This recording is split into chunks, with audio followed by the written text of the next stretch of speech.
کیا جاویار پر ہونے والا مسلسل ذہنی تشدد اس کی کھوئی ہوئی یادداشت واپس لا سکے گا، اور کیا رانی وقت پر پہنچ کر اسے بچا پائے گی؟ رانی کے آنے والے ایپیسوڈ بہت ہی انٹرسٹنگ ہونے والے ہیں۔ رانی کے والد نرمی سے کہتے ہیں، بیٹا تمہیں ایک بار پھر جاویار صاحب کے گھر جانا چاہیے۔ اس نے ہماری فضا کو آواز دلائی، وہ احسان ہم کبھی نہیں بھول سکتے۔ رانی آنکھوں میں نمی لیے جواب دیتی ہے، بابا میں جانا تو چاہتی ہوں، لیکن وہ لوگ مجھے اپنے دروازے کے اندر قدم رکھنے بھی نہیں دے رہے۔ جنید کی ماں نے میرے لیے دروازہ بند کر دیا ہے، اور جنید وہ تو مجھ سے ایسے بات کرتا ہے جیسے میں کوئی اجنبی ہوں۔ والد فکر مند ہو کر کہتے ہیں، مجھے ڈر ہے جاویار کے ساتھ کچھ برا ہونے والا ہے۔ میر اماں نے بھی تو پریشانی میں تمہیں فون کیا تھا، یاد ہے نا؟ رانی کا دل کانپ اٹھتا ہے، وہ فوراً میر اماں کو کال کرتی ہے اور پوچھتی ہے، اماں کیا جاویار واپس آیا؟ میر اماں کی آواز کانپ رہی ہوتی ہے، وہ کہتی ہے، بیٹا وہ کل رات سے گھر نہیں آیا۔ جب میں نے جنید بابا سے پوچھا تو وہ غصے میں آ گئے اور بولی،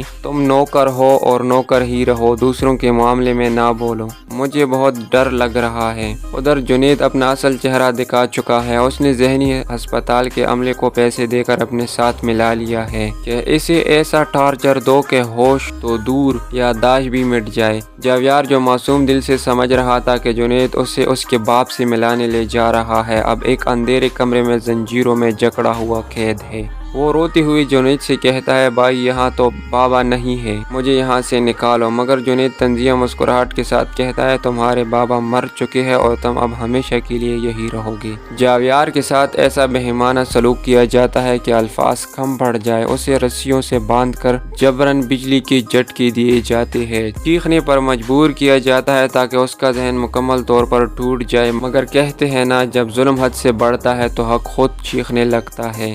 انہی جھٹکوں اور ذہنی صدموں کے درمیان جاویار کے دماغ میں کچھ اٹھتا ہے، کچھ جڑتا ہے، اور اچانک ایک لمحہ آتا ہے جب وہ پوری طاقت سے چیختا ہے، میں کون ہوں؟ میں جاویار ہوں بابا۔ اور یوں اس کی کھوئی ہوئی یادداشت واپس آ جاتی ہے۔ اب سوال یہ ہے، کیا رانی وقت پر پہنچ کر جاویار کو بچا پائے گی، یا جاویار ایک بار پھر جنید کی سازشوں کا شکار بن جائے گا؟